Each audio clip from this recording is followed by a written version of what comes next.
হয়, প্ৰথমতে আপোনাক ধন্যবাদ জ্ঞাপন কৰিছোঁ। ক'বলৈ গ'লে ধুবুৰী জিলাৰ ভিতৰত আমাৰ এই গাঁওখন লালকুৰা গাঁও। এই লালকুৰা গাঁওখনৰ প্ৰধান এই গাঁৱৰ প্ৰায় ৫,০০০তকৈ অধিক ৰাইজে ইয়াত বাস কৰে। কিন্তু তাৰ প্ৰধান যিটো জীৱিকা এইটো হৈছে কৃষি। সেই কৃষিৰ ওপৰত নিৰ্ভৰ কৰি সিহঁতে যি যাৱতীয় খৰচ সেই বহন কৰে।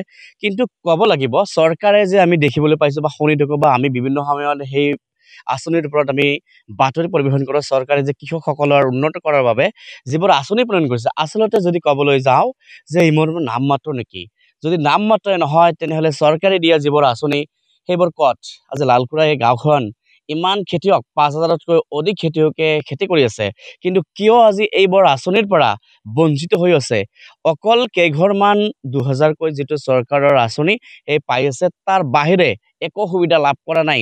যিবোৰ কৃষিৰ বাবে যিবোৰ সঁজুলি আছে সেই সঁজুলিসমূহো কিন্তু কৃষকসকলে কিন্তু লাভ কৰা নাই। যদি ক'বলৈ যাওঁ আমাৰ ধুবুৰী যি কৃষি বিভাগ আছে, ধুবুৰীৰ পৰা কোনো এজন বিষয়াই আজিলৈকে সেই গাঁওখনত আহি কৃষকৰ লগত কোনো ধৰণৰ মানে আলোচনা কৰা নাই।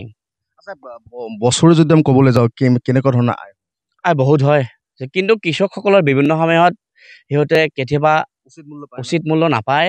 আৰু এটা কথা ইয়াত বিশেষকৈ আমাৰ এই গাঁওখনৰ এটাই অসুবিধা আছে যে জলসিঞ্চনৰ অভাৱ।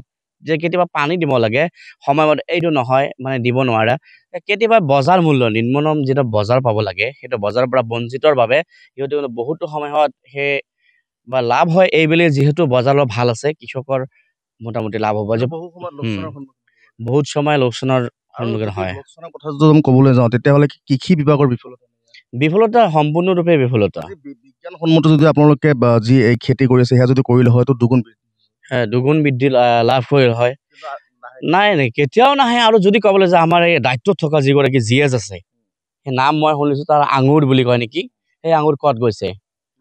নাই, সেই দিছে বৰ্তমান যিটো সময় বীজ দিব লাগে কাক দিছে?